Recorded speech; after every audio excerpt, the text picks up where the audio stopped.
What's going on, bodybuilding fans? I'm back with another prediction video.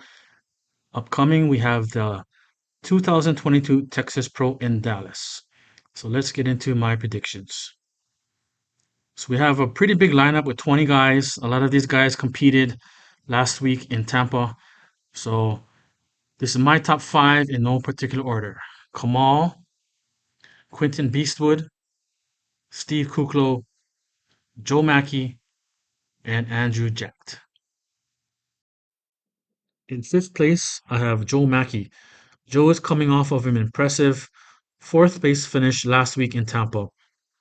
In Tampa, he didn't make the first call out, so it seemed like he was going to place fifth last week, but he overtook Phil Klahar to take fourth place last week, and he has improved a lot since we've seen him last year. And I think his shape and conditioning will be enough for him to take fifth place in Texas. In fourth place, making his pro debut, I have Andrew Jacked. Andrew won his pro card at the Arnold Amateur in March of this year, where he dominated that division and turned pro. I think he's going to look great.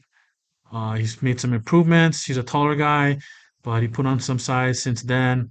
And I'm pretty sure he's going to come in with better conditioning. He has round muscles, wide shoulders, small waist, and I think it's going to be a great rookie debut for Andrew Jacked. In third place, I have Quentin Beastwood area. Quentin took third in Tampa last week, and I think he's going to take third again in Texas this week. He's a taller guy, great shape, great genetics, wide shoulders, small waist, huge legs, huge calves. He just needs better conditioning and probably a little bit more size in the upper body, but I think that's going to come, and I think he's going to be one of the top pros in the next coming years. And I think third place is going to be a great, consistent placing for him.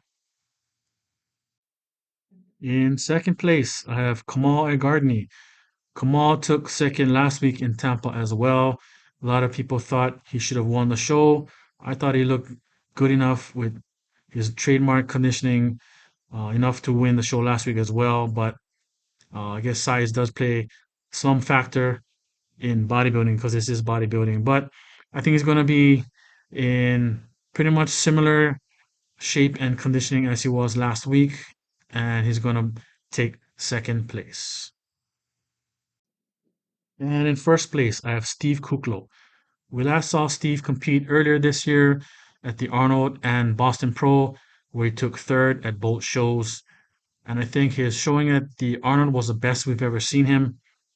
I think it's going to be kind of a similar situation that we had last week, where we have a bigger guy, not as good conditioning, versus Kamal, who's a smaller guy with probably the best conditioning. But I think his size is going to play a factor, and I think he will take the victory and we'll finally be able to see him on the Olympia stage. Please hit the thumbs up button, subscribe, and leave a comment below as to who you think is going to take the top five at this year's Texas Pro. Thanks again for watching, and we'll see you in the next video.